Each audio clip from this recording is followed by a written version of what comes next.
जय हिंद दोस्तों, मेरा नाम अंकित सिन्हा है और फैसेट्स ऑफ यूपीएससी में आपका स्वागत है। दोस्तों, इस वीडियो में हम यूपीएससी सीएपीएफ 2020 के आगे के क्वेश्चंस कंटिन्यू करेंगे। और लास्ट के लेक्चर्स में हमने हिस्ट्री, पॉलिटी इनके क्वेश्चंस कवर किए हैं। ज्योग्राफी मैंने काफ़ी टाइम पहले ही कंप्लीट करवा दी है और उन सभी क्वेश्चंस को आप डिस्क्रिप्शन बॉक्स से एक्सेस कर सकते हैं। तो कुछ हमने कवर किया था, कुछ सवाल ना आगे के क्वेश्चन कवर करेंगे। अपकमिंग सिविल सर्विसेज के लिए ये क्वेश्चन काफ़ी ज़्यादा उपयोगी हैं। अगर आप चाहते हैं कि बेटर वे में पॉलिटी की रिवीजन हो जाए तो सीएपीएफ, सीडीएस इनके क्वेश्चन आपको हर हाल में करने हैं। सिविल सर्विसेज के तो ऑब्वियसली करने हैं, बट इनके क्वेश्चन सीडीएस और इनफैक्ट सीआईएसएफ के भी आप क्वेश्चन ज़रूर देखें। यूपीएससी के द्वारा जो डिफेंस के एग्जाम ले जाते हैं उनके जो क्वेश्चन है उन्हें आप ज़रूर कवर करके जाएं।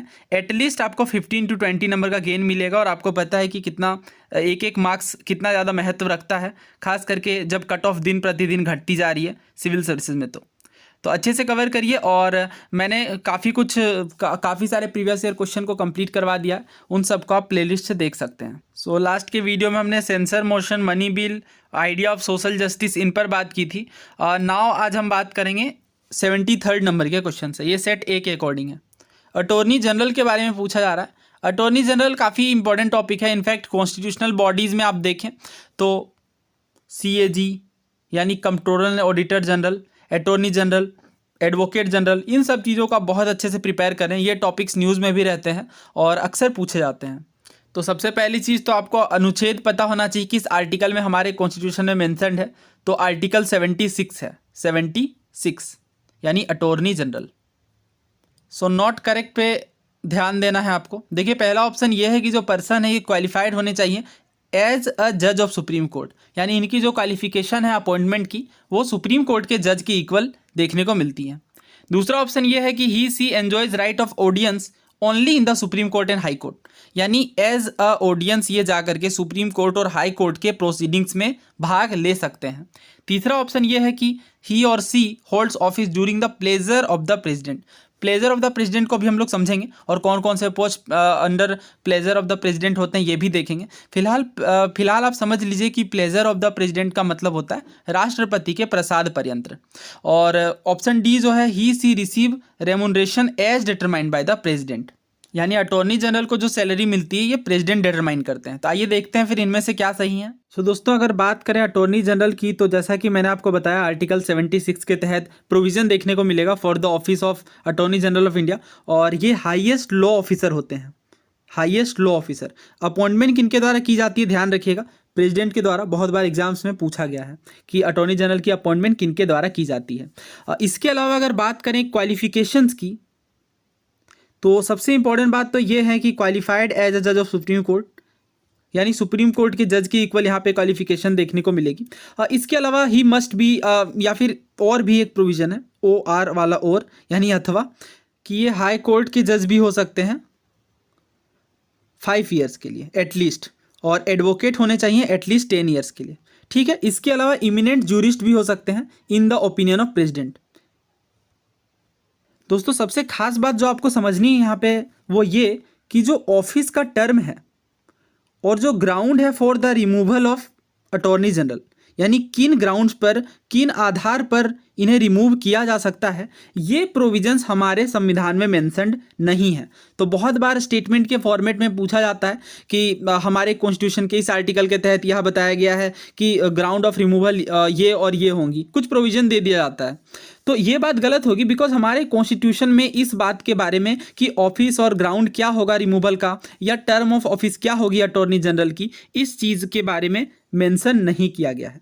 तो फिर किस तरीके से रिमूवल किया जाएगा अगर करना हुआ तो इसके पीछे का रीज़न ये है, ही holds office during the pleasure of president, यानी राष्ट्रपति के प्रसाद पर्यंत कार्य करते हैं ना। बहुत लोगों को कन्फ्यूजन होता है कि इस प्लेजर ऑफ प्रेसिडेंट का क्या मतलब है, तो आइए इसे क्लैरिफाई कर लेते हैं।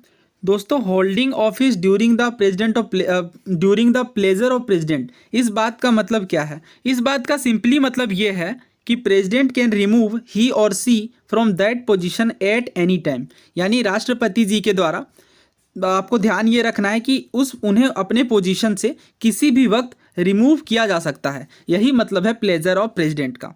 तो एग्जाम्पल की अगर बात करें तो अटॉर्नी जनरल ऑफ इंडिया के केस में आप देख सकते हैं कि ये प्लेजर ऑफ प्रेसिडेंट में कार्य करते हैं, यानी राष्ट्रपति के प्लेजर के आधार पर कार्य करते हैं। इसका मतलब ये है कि उन्हें रिमूव किया जा सकता है बाय द प्रेसिडेंट। किस पोजीशन से? ऑब्वियसली अटॉर्नी जनरल की पोजीशन से, किसी भी time irrespective of their period of tenure. ठीक है, तो इस बात का ध्यान रखिएगा कि प्लेजर ऑफ प्रेसिडेंट का मतलब क्या होता है। प्रेसिडेंट उस पर्सन को उस पोस्ट से किसी भी वक्त हटा सकते हैं अगर वो प्लेजर ऑफ प्रेसिडेंट के तहत कार्य कर रहे हैं तो। इसी तरीके से अगर गवर्नर की बात करें तो देखिए जो स्टेट के गवर्नर होते हैं यानी राज्यपाल जो होते हैं, ये भी during the pleasure of president अपने ऑफिस को होल्ड करते हैं। तो यहाँ पे अगेन आप समझ सकते हैं कि जो प्रेसिडेंट हैं ये किसी भी टाइम गवर्नर को उनके ऑफिस से रिमूव कर सकते हैं, भले ही उनका कार्यकाल कंप्लीट ना हुआ हो। हालांकि कुछ केसेस में डिफरेंट प्रोविज़न भी हैं, तो ये चीज़ें भी आप कवर कर लीजिए बिकॉज ये सबसे ज़्यादा इंपॉर्टेंट है। एग्जाम्पल की अगर बात करें तो देखिए जो प्राइम मिनिस्टर है ये भी during the pleasure of president कार्य करते हैं, लेकिन इसका मतलब ये नहीं है कि प्रेसिडेंट किसी भी वक्त प्राइम मिनिस्टर को हटा सकते हैं। जब तक पीएम जो है प्राइम मिनिस्टर हैं, ये अगर मेजोरिटी सपोर्ट को एंजॉय करते हैं लोकसभा में, तो इन्हें प्रेसिडेंट के द्वारा डिसमिस नहीं किया जा सकता। हालांकि अगर जैसे हमने पढ़ा भी था नो कॉन्फिडेंस मोशन के तहत, अगर ये कॉन्फिडेंस को लूज कर देते हैं लोकसभा में तो क्या होता है, पीएम कैन रिजाइन और the president can dismiss PM.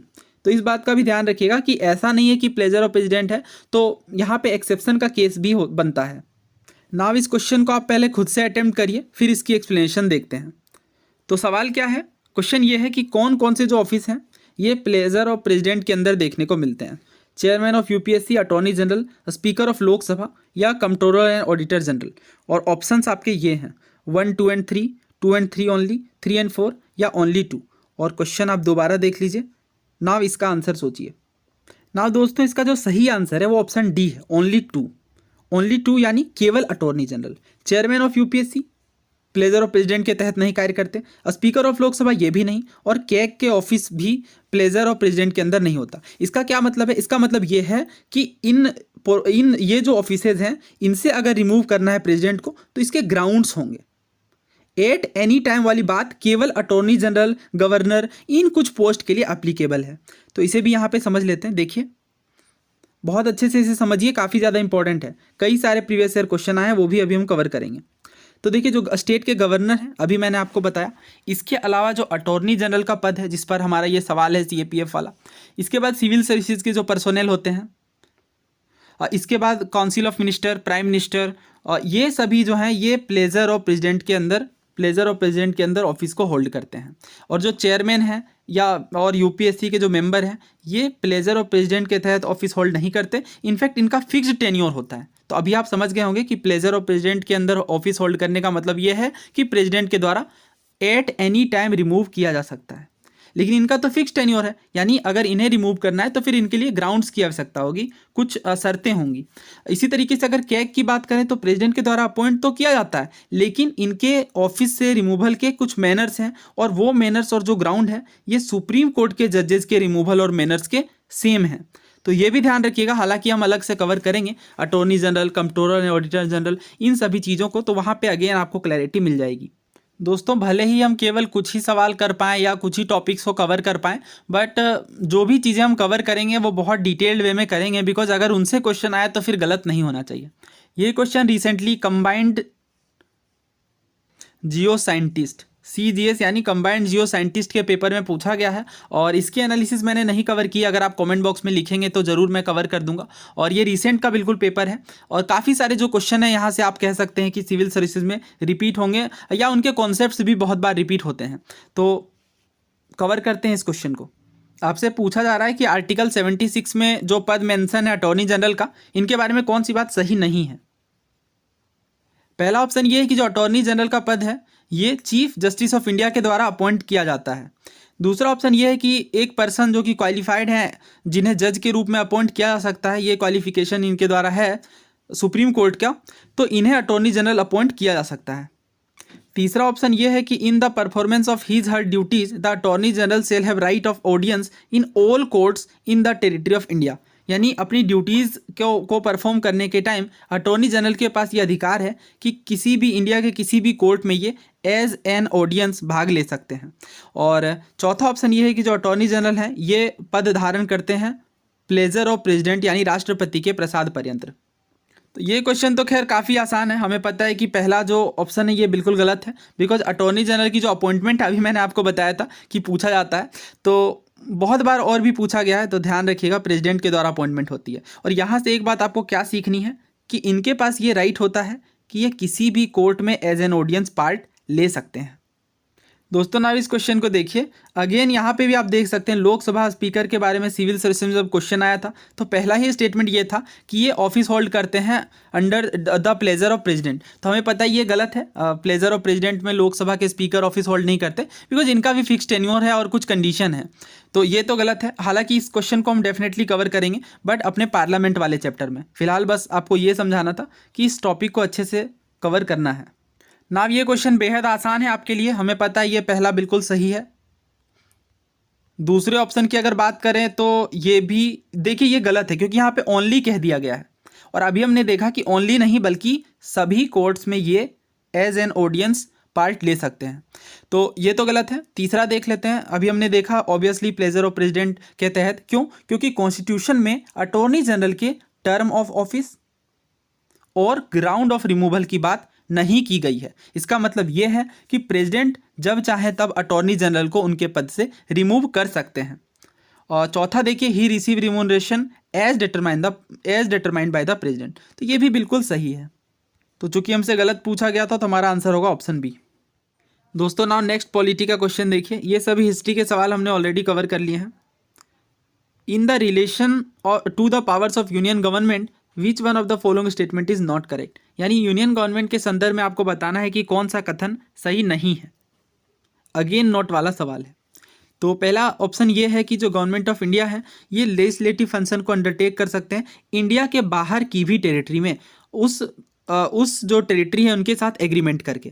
तो बिल्कुल सही बात है ये, बिकॉज हमें पता है कि यूनियन गवर्नमेंट लेजिस्लेटिव फंक्शन को परफॉर्म करती है, तो आउटसाइड ऑफ इंडिया भी ये ऑब्वियसली लेजिस्लेटिव फंक्शन को परफॉर्म कर सकती हैं अगर उस देश या उस टेरिटरी के साथ एग्रीमेंट है तो। दूसरा ऑप्शन अगर हम देखें तो यूनियन गवर्नमेंट में not interest a state government with functions over matter where executive power of the union extend, यानी यूनियन गवर्नमेंट स्टेट गवर्नमेंट को इंटरेस्ट नहीं कर सकती उन फंक्शन और उन मैटर्स में जिनमें जो executive power of union extend करता है, यानी वैसे पावर्स वैसे मैटर्स जो यूनियन गवर्नमेंट के एग्जीक्यूटिव पावर का पार्ट है, इन्हें यूनियन गवर्नमेंट स्टेट को इन लॉज में इन चीज़ों में पावर अथॉरिटी नहीं प्रदान कर सकता, ऐसा ये ऑप्शन कह रहा है। ये बात गलत है क्योंकि यहाँ पे नॉट कह दिया गया है। तो यूनियन गवर्नमेंट के पास ऑब्वियसली ये पावर है कि स्टेट गवर्नमेंट को ये इंटरेस्ट कर सकते हैं उन मैटर्स में भी जिनमें एग्जीक्यूटिव पावर यूनियन की एक्सटेंड होती है। जैसे एग्जाम्पल ले लेते हैं, जैसे एग्जाम्पल में अगर हम देखें तो जो समवर्ती सूची है, समवर्ती सूची का मतलब हमें पता है 3 लिस्ट है, किस स्केड्यूल में ध्यान होना चाहिए, 7th स्केड्यूल में। कौन कौन से हैं? यूनियन लिस्ट है, स्टेट लिस्ट है और कंकरेंट लिस्ट है। मान लीजिए कंकरेंट लिस्ट पर कोई स्टेट लॉ बनाती है तो उन लॉ को ऑब्वियसली यूनियन गवर्नमेंट या यूनियन के द्वारा रिवर्ट किया जा सकता है, चेंज किया जा सकता है, लेकिन अगर सही भी माना जा सकता है तो इसका मतलब ये है कि जो एग्जीक्यूटिव पावर है ये तो एक्सटेंड की ही जा सकती हैं। तो बस इस चीज़ को आपको समझना है, तो ये बात गलत है। तीसरा देखिए यूनियन गवर्नमेंट में direct states for construction and maintenance of means of communication of military importance. So दोस्तों हमारे कॉन्स्टिट्यूशन के आर्टिकल 258 के according power of the union to confer powers etcetera on states in certain cases, तो कुछ certain cases में union के पास में ये पावर है कि वो अपने एग्जीक्यूटिव पावर जो कि यूनियन की है उन्हें स्टेट्स को दे सकती हैं, स्टेट्स को एक्सटेंड कर सकती हैं। और ये प्रोविज़न आप पढ़ सकते हैं, ये आर्टिकल 258 के तहत है और ये बेयर कॉन्स्टिट्यूशन है। तो देखिए पहला प्रोविज़न तो यही है कि प्रेसिडेंट जो है ये स्टेट गवर्नमेंट की सलाह पर, स्टेट गवर्नमेंट के साथ कंसेंट करके उनकी सहमति से जो एग्जीक्यूटिव पावर हैं यूनियन के, इन्हें स्टेट को प्रदान कर सकते हैं। ये सबसे इंपॉर्टेंट प्रोविज़न है। इसी तरीके से आर्टिकल 258 भी हैं जिनमें जो स्टेट की पावर है ये यूनियन को इंटरेस्ट की जा सकती हैं। तो ये इंपॉर्टेंट प्रोविज़न हम लोग पार्लियामेंट वाले चैप्टर में कवर करेंगे। सो इसलिए मैंने आपको कहा है कि आप एक बार बेयर कॉन्स्टिट्यूशन के आर्टिकल्स को ज़रूर पढ़ें, बिकॉज वहाँ से कई सारे क्वेश्चन डायरेक्टली देखने को मिलते हैं। इनफैक्ट हमने पंचायत वाले क्वेश्चन में भी देखा कि इस तरीके से डिफिकल्ट क्वेश्चन भी जो है वो आर्टिकल कवर करने से आसानी से आप कर सकते हैं। सो दोस्तों इसी तरीके से तीसरा स्टेटमेंट भी आप देख सकते हैं आर्टिकल 257 के तहत कि जो एग्जीक्यूटिव पावर है यूनियन की, इन्हें एक्सटेंड किया जा सकता है स्टेट्स को डायरेक्शन देने के रूप में भी, जब बात आती है कम्युनिकेशन के मेंटेनेंस और कंस्ट्रक्शन की और नेशनल एंड मिलिट्री इंपॉर्टेंस की। सो इसी तरीके से आर्टिकल 258 में देखिए अभी हमने कवर किया कि जो स्टेट के गवर्नर हैं ये इंडिया की गवर्नमेंट से कंसेंट करके और यहाँ पे कंडीशनली या फिर अनकंडीशनली जो भी प्रोविज़न हो, इसके साथ जो स्टेट की एग्जीक्यूटिव पावर है इन्हें यूनियन को इंट्रस्ट कर सकते हैं। तो ये वाइस वर्सा की सिचुएशन है आर्टिकल 258 और 258A। और इसी तरीके से पहले स्टेटमेंट के लिए ये आर्टिकल आप देख सकते हैं आर्टिकल 260 में क्या है, jurisdiction of the union in relation to territories outside India. और वही प्रोविजन है जो कि हमारे ऑप्शन में है कि जो गवर्नमेंट ऑफ इंडिया है ये किसी भी टेरिटरी की गवर्नमेंट के साथ समझौता करके एग्रीमेंट के द्वारा, भले ही वो टेरिटरी इंडिया का पार्ट नहीं है, फिर भी उनके एग्जीक्यूटिव, लेजिस्लेटिव और जुडिशियल फंक्शन को परफॉर्म कर सकती हैं। तो यही रीज़न है कि मैं आपको रिकमेंड करता हूं, और इनफैक्ट मैंने टेलीग्राम चैनल के अंदर ये PDF भी डाल दी है बेयर कॉन्स्टिट्यूशन की, वहाँ से आप आर्टिकल्स को ज़रूर कवर करें। तो अभी हमने देखा ये बिल्कुल सही है, ये भी सही होता बट यहाँ पे नॉट कह दिया गया है इसलिए ये गलत है, और बाकी दोनों ऑप्शन बिल्कुल सही हैं, विथ आर्टिकल हमने कवर किया। दोस्तों नेक्स्ट क्वेश्चन देखिए 81 का, एज पर provision of the constitution of India which one of the following is correct. यहाँ पे आपको करेक्ट बताना है, नॉट करेक्ट नहीं। तो पहला ऑप्शन ये है कि केवल पार्लियामेंट के पास पावर है कि जो कंकरेंट लिस्ट के मुद्दे हैं इनमें लेजिस्लेशन यानी कानून निर्माण की शक्ति केवल पार्लियामेंट के हाथों में है। दूसरा अगर आप देखें तो both parliament and state legislature have the power to legislate over a subject under the concurrent list. तो जो कंकरेंट लिस्ट है यानी जो समवर्ती सूची है, जो 7th शेड्यूल है, इसके अंदर 3 लिस्ट है, यूनियन, स्टेट और कंकरेंट। तो इनमें से जो कंकरेंट लिस्ट है इनमें बोथ पार्लियामेंट और स्टेट लेजिस्लेचर यानी दोनों के हाथों में ही ये पावर है कि इन मुद्दों पर कानून बना सकती हैं। तीसरा ऑप्शन ये है कि जो लेजिस्लेशन है कंकरेंट लिस्ट के अंदर जो बनाया गया है पार्लियामेंट के द्वारा, ये रेटिफाई होना चाहिए स्टेट लेजिस्लेचर के हाफ से, और तभी ये लॉ बन सकता है। इसका क्या मतलब है, मान लीजिए कंकरेंट लिस्ट का कोई मुद्दा है, इस पर यूनियन के द्वारा लॉ बनाया गया है, यूनियन के द्वारा बिल लाया गया है, तो अब ये बिल लॉ तभी बनेगी जब स्टेट लेजिस्लेचर में से हाफ की मंजूरी ली जाएगी। चौथा ऑप्शन ये है कि केवल स्टेट लेजिस्लेचर ही एम्पावर्ड है जब वो लॉ बना सकते हैं कंकरेंट लिस्ट पर। दोस्तों अगेन करेक्ट की बात की गई है तो बिल्कुल ऑप्शन बी सही है। हमें पता है कि जो कंकरेंट लिस्ट है, देखिए यूनियन लिस्ट में तो केवल यूनियन लॉ बनाएंगी, स्टेट लिस्ट में केवल स्टेट, बट जो कंकरेंट लिस्ट है इनमें जो मुद्दे आते हैं इनमें बोथ पार्लियामेंट और स्टेट लेजिस्लेचर दोनों ही लॉ बना सकते हैं, और हमसे करेक्ट पूछा गया था, इस वजह से हमारा करेक्ट आंसर ऑप्शन बी है। फिलहाल आप कमेंट करके ये बताइए कि यूनियन लिस्ट में वर्तमान समय में कितने मुद्दे हैं, how many matters are there under union list. Next question देखिए, which of the following statements regarding passing a law under the state list is correct. तो स्टेट लिस्ट से अगेन आपको क्वेश्चन पूछा गया है, और अगर स्टेट लिस्ट के किसी मुद्दे में जो लॉ बनाना है इनके बारे में आपको करेक्ट स्टेटमेंट बताना है। इवन इन द स्फेयर यानी जो स्टेट लिस्ट की स्फेयर है ये एक्सक्लूसिवली रिजर्व की गई है स्टेट के लिए, फिर भी पार्लियामेंट लेजिस्लेट कर सकती हैं कुछ सर्टेन सर्कमस्टेंसेज में। दूसरा स्टेटमेंट ये है कि जो पार्लियामेंट है ये स्टेट लिस्ट के मुद्दों में लेजिस्लेट यानी कानून नहीं बना सकती किसी भी सर्कमस्टेंस में। तीसरा जो स्टेटमेंट है वो ये है कि जो रेजोल्यूशन है ये 2/3 ऑफ द मेंबर प्रेजेंट और जो वोटिंग है इनके द्वारा सपोर्ट किया जाएगा, तभी राज्यसभा में ये स्टेट लिस्ट में। तीसरा ऑप्शन ये है कि अगर स्टेट लिस्ट का कोई मुद्दा है और वो राज्यसभा में जाता है तो 2/3 of the member present in voting required होगा इस रेजोल्यूशन के सपोर्ट में, तभी ये लॉ बन पाएगा। तो आपको बताना है कि कौन कौन से स्टेटमेंट यहाँ पे सही हैं। ये हमारे ऑप्शंस हैं, बाकी के 2 ऑप्शन यहाँ पे हैं।